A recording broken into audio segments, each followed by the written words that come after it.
ನಮಸ್ಕಾರ ಆತ್ಮೀಯರೇ, media house ಕನ್ನಡಗೆ ಸ್ವಾಗತ. ಬಿಗ್ ಬಾಸ್ ಮನೆಯಲ್ಲಿ ಎಲಿಮಿನೇಷನ್ ಪರ್ವ ಶುರುವಾಗಿದೆ. ಯಾಕಂದ್ರೆ ಯಾರೂ ಊಹಿಸದ ಎಲಿಮಿನೇಷನ್ ನ ಬಿಗ್ ಬಾಸ್ ಮಾಡೋದಕ್ಕೆ ಶುರು ಮಾಡಿದೆ. ಕಳೆದ 2 ವಾರದಿಂದ ಯಾವುದೇ ಎಲಿಮಿನೇಷನ್ ಪ್ರಕ್ರಿಯೆ ನಡೆದಿರಲಿಲ್ಲ. ವೋಟಿಂಗ್ ಲೈನ್ ಕೂಡ ಓಪನ್ ಆಗಿರಲಿಲ್ಲ. ಹೀಗಾಗಿ ಕಳೆದ 2 ವಾರ ಎಲಿಮಿನೇಷನ್ ಇರಲ್ಲ ಅನ್ನೋದು ಬಿಗ್ ಬಾಸ್ ನೋಡೋ ನಿಮಗೆ ಚೆನ್ನಾಗಿ ಗೊತ್ತಾಗಿತ್ತು. ಆದ್ರೆ ಬಿಗ್ ಬಾಸ್ ಮನೆಯೊಳಗಿರೋ ಯಾವ ಸ್ಪರ್ಧಿಗೂ ಇದರ ಸುಳಿವು ಇರಲಿಲ್ಲ. ಹೀಗಾಗಿ ಈ ವಾರ ಯಾರು ಹೊರ ಹೋಗ್ತಾರೆ, ಈ ವಾರ ಯಾರು ಔಟ್ ಆಗ್ತಾರೋ ಅಂತ ಕಳೆದ 2 ವಾರವೂ ಎದೆ ಬಿಗಿ ಹಿಡಿದು ಕೂತಿದ್ರು. ಈ ಟೆನ್ಷನ್ ಈ ವಾರವೂ ಕಂಟಿನ್ಯೂ ಆಗಿದೆ. ಕಳೆದ ವಾರ ಡಬಲ್ ಎಲಿಮಿನೇಷನ್ ಶಾಕ್ ಕೊಟ್ಟಿದ್ದಾರೆ. ಮಾಳು ಹೊರ ಹೋಗಿರೋದು ಬಿಗ್ ಬಾಸ್ ಮನೆಯಲ್ಲಿರೋ ಬಹುತೇಕರಿಗೆ ಅಂಥದ್ದೇನು ಶಾಕ್ ಆಗಿಲ್ಲ. ಆದ್ರೆ ಸೂರಜ್ ಹೊರ ಹೋಗಿರೋದು ಕೆಲವರಿಗೆ ಅರಗಿಸಿಕೊಳ್ಳೋದಿಕ್ಕೆ ಆಗ್ತಾ ಇಲ್ಲ. ಒಳ್ಳೆ ವ್ಯಕ್ತಿ, ಟಾಸ್ಕ್ ನಲ್ಲೂ ಚೆನ್ನಾಗಿ ಆಟ ಆಡ್ತಾ ಇದ್ರು. ರಾಶಿಕಾ ಜೊತೆ ಹೆಚ್ಚಾಗಿ ಕಾಣಿಸ್ಕೊಳ್ತಾರೆ ಅನ್ನೋದು ಬಿಟ್ರೆ ಉಳಿದೆಲ್ಲ ವಿಷಯದಲ್ಲೂ ಸೂರಜ್ ಬೆಸ್ಟ್. ಒಳ್ಳೆ ಕ್ಲೀನ್ ಹಾರ್ಟ್ ಇರೋ ವ್ಯಕ್ತಿ. ಹಾಗೆ ನೋಡಿದ್ರೆ ಧನುಷ್ ಹಾಗೂ ಸ್ಪಂದನಾಗಿಂತಲೂ ಸೂರಜ್ ಬೆಸ್ಟ್ ಇದ್ರು. ಉಳ್ಕೊಳ್ಳೋದಿಕ್ಕೆ ಎಲ್ಲಾ ರೀತಿಯಲ್ಲೂ ಸಮರ್ಥರಿದ್ರು. ಆದ್ರೆ ಜನರ ವೋಟು ಅಥವಾ ಬಿಗ್ ಬಾಸ್ ಗೇಮ್ ಪ್ಲಾನೋ ಗೊತ್ತಿಲ್ಲ, ಸೂರಜ್ ಹೊರ ಹೋಗಿದ್ದಾರೆ. ಇವರ ಬೆನ್ನಲ್ಲೇ ಮಾಳು ಕೂಡ ಔಟ್ ಆಗಿ ಆಯಿತು. ಡಬಲ್ ಎಲಿಮಿನೇಷನ್ ನಡೆದ ಬೆನ್ನಲ್ಲೇ ಅಸಲಿ ಆಟ ಶುರುವಾಗಿದೆ. ಇಷ್ಟು ದಿನ ಸೋಲು ಗೆಲುವಿನ ಆಟ ನಡೀತಾ ಇತ್ತು. ಈಗ ಅಳಿವು ಉಳಿವಿನ ಆಟ ಶುರುವಾಗಿದೆ. ತಮ್ಮನ್ನ ತಾವು ಉಳಿಸ್ಕೊಳ್ಳೋದಿಕ್ಕೆ ನಾನಾ ತಂತ್ರ ಪ್ರತಿತಂತ್ರ ಶುರು ಮಾಡಿದ್ದಾರೆ. ಆದ್ರೆ ಯಾರು ಏನೇ ಸರ್ಕಸ್ ಮಾಡಿದ್ರು ಕೆಲವರು ಹೊರ ಹೋಗಲೇಬೇಕು. ಹೀಗಾಗಿ ಈ ವಾರವೂ ಡಬಲ್ ಎಲಿಮಿನೇಷನ್ ನಡೆಯಲಿದೆ. ಆದ್ರೆ ಈ ವಾರ ಎಲಿಮಿನೇಷನ್ ನಲ್ಲೂ ಬಿಗ್ ಟ್ವಿಸ್ಟ್ ಇರಲಿದೆ. ಕಳೆದ ವಾರದಂತೆ ವಾರದ ಕೊನೆಯಲ್ಲಿ ಎಲಿಮಿನೇಷನ್ ಪ್ರಕ್ರಿಯೆ ನಡೆಸಲ್ಲ.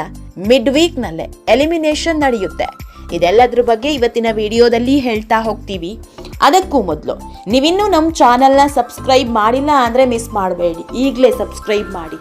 ಈ ವಿಡಿಯೋನ ಕೊನೆವರೆಗೂ ನೋಡಿ, ನಿಮ್ಮ ಅನಿಸಿಕೆಗಳನ್ನ ಕಮೆಂಟ್ ಮಾಡಿ. ಆತ್ಮೀಯರೇ, ಬಿಗ್ ಬಾಸ್ ಫಿನಾಲೆ ಬಗ್ಗೆ ಒಂದಿಷ್ಟು ಮಾಹಿತಿ ಹರಿದಾಡ್ತಾ ಇದೆ. ಮುಂದಿನ ತಿಂಗಳು 17-18ಕ್ಕೆ ಫಿನಾಲೆ ನಡೆಯುತ್ತೆ ಅಂತ ಒಂದಿಷ್ಟು ಮೂಲಗಳ ಮಾಹಿತಿ ಹೊರಬಿದ್ದಿದೆ. ಆದ್ರೆ ಕಳೆದ ವರ್ಷ ಆದ ರೀತಿಯೇ ಫಿನಾಲೆ ಆಗೋದಾದ್ರೆ ಜನವರಿ 24-25ಕ್ಕೆ ಫಿನಾಲೆ ನಡೆಯುತ್ತೆ. ಜನವರಿ 24-25 ಶನಿವಾರ, ಭಾನುವಾರ, ಸೋಮವಾರ ಗಣರಾಜ್ಯೋತ್ಸವ, ಜನರಿಗೆ ಸರಣಿ ರಜೆ ಇರುತ್ತೆ. ಹೀಗಾಗಿ ಈ ಟೈಮ್ನಲ್ಲಿ ಫಿನಾಲೆ ಮಾಡಿದ್ರೆ ಜನರಿಗೆ ಹೆಚ್ಚು ರೀಚ್ ಆಗಬಹುದು ಅನ್ನೋದರ ಬಗ್ಗೆಯೂ ಪ್ಲಾನ್ ನಡೀತಾ ಇದೆ. ಹೀಗಾಗಿ ಈ 2 ಡೇಟ್ನಲ್ಲೇ ಬಿಗ್ ಬಾಸ್ ಫಿನಾಲೆ ನಡೆಯೋದು ಖಾಯಂ. ಈ ಬಗ್ಗೆ ಈ ವಾರದ ಕೊನೆಯಲ್ಲಿ ಸುದೀಪ್ ಅವರೇ ಘೋಷಣೆ ಮಾಡಲಿದ್ದಾರೆ. ಆತ್ಮೀಯರೇ, ಈ ಎಲ್ಲ ಬೆಳವಣಿಗೆ ಮಧ್ಯೆ ಎಲಿಮಿನೇಷನ್ ಅನ್ನೋ ಮಹಾ ಅಸ್ತ್ರ ಹೊರಬಿದ್ದಿದೆ. ಬಿಗ್ ಬಾಸ್ ಫಿನಾಲೆ ನಡೆಯೋದಕ್ಕೆ ಏನಿಲ್ಲ ಅಂದ್ರೂ 2-3 ವಾರ ಇದೆ. 3ನೇ ವಾರ ಫಿನಾಲೆ ನಡೆಯುತ್ತೆ. ಹೀಗಾಗಿ 2 ವಾರದಲ್ಲೇ ಬಿಗ್ ಬಾಸ್ ಮನೆಯ ಸದಸ್ಯರು ಖಾಲಿ ಆಗಬೇಕು.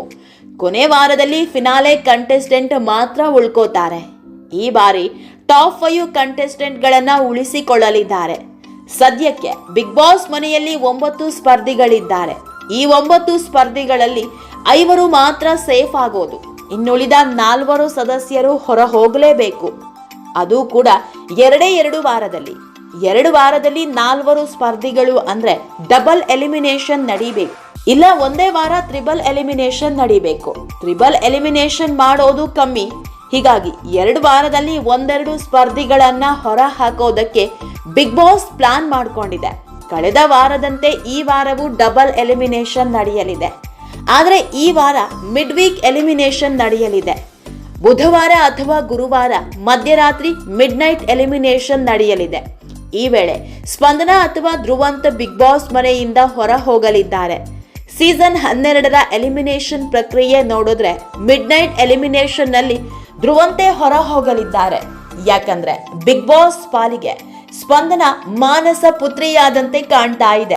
ಬಿಗ್ ಬಾಸ್ ಮನೆಗೆ ಸ್ಪಂದನಾರದ್ದು ಏನಂದ್ರೆ ಏನೂ ಕೊಡುಗೆ ಇಲ್ಲ. ಆದ್ರೆ ಪ್ರತಿ ವಾರ ಸೇವ್ ಮಾಡ್ತಾ ಇದ್ದಾರೆ. ಜನರ ವೋಟಿಂಗ್ ಕೌಂಟ್ ಮಾಡ್ತಾ ಇದ್ದಾರೋ ಇಲ್ವೋ ಗೊತ್ತಿಲ್ಲ. ಆದ್ರೆ ಪ್ರತಿ ವಾರ ನಾಮಿನೇಟ್ ಆಗ್ತಾರೆ, ಪ್ರತಿ ವಾರ ಸೇವ್ ಆಗ್ತಾರೆ. ಹೀಗಾಗಿ ಈ ವಾರ ಧ್ರುವಂತ್ ಹೊರ ಹೋಗೋದ್ರಲ್ಲಿ ಅನುಮಾನವೇ ಇಲ್ಲ. ಆತ್ಮೀಯರೇ, ಈ ಬಗ್ಗೆ ನಿಮ್ಮ ಅನಿಸಿಕೆ ಏನು ಅನ್ನೋದನ್ನ ಕಮೆಂಟ್ ಮೂಲಕ ನಮಗ್ ತಿಳಿಸಿ. ನಮ್ಮ ಚಾನೆಲ್ನ ಸಬ್ಸ್ಕ್ರೈಬ್ ಮಾಡೋದನ್ನ ಮರಿಬೇಡಿ.